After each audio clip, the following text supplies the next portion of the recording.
Madam Deputy President, I rise to speak in support of this motion, and I note that from the time of the Medici, if not before, we have understood the importance of arts patronage.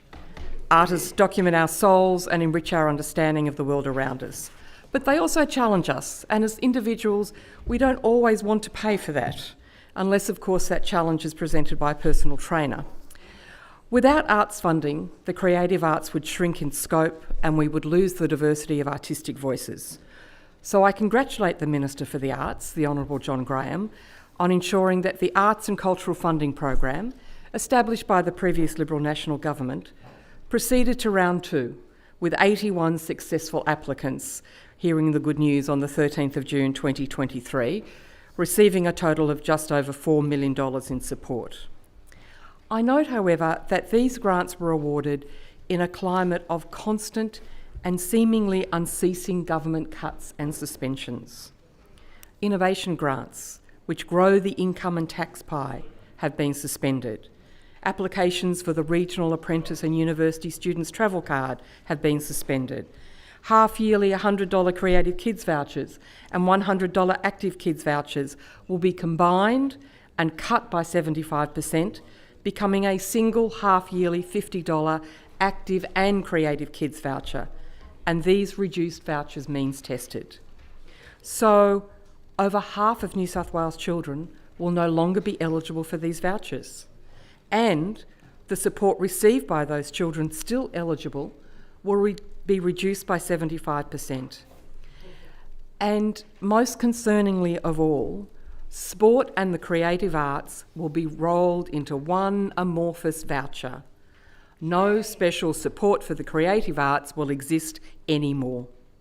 This is incoherent policy, especially from a government which only yesterday in this House announced its belief that culture is a human right. We are continuing to support emerging and established artists, but refusing to recognise that the creative arts and sports are different, and thus refusing to value separately engagement in the creative arts by children. As of the 17th of May 2023, over 500,000 Creative Kids Vouchers had been created in New South Wales. Their purpose?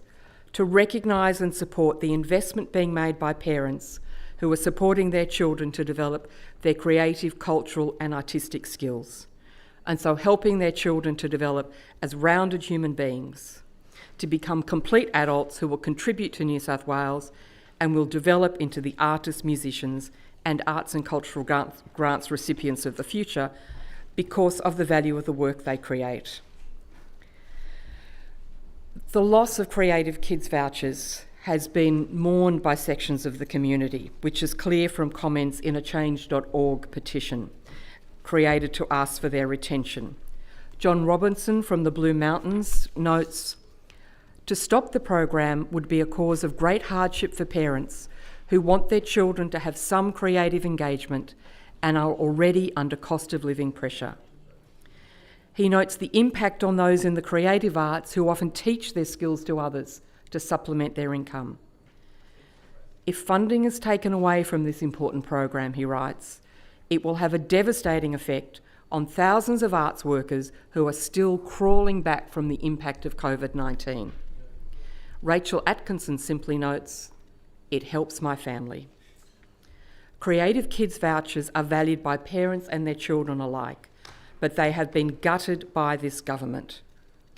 Perhaps the government believes that our next generation of artists, musicians, poets and playwrights, those who will uplift, chronicle and challenge our national soul, will spring up fully formed like Botticelli's Venus. They will not.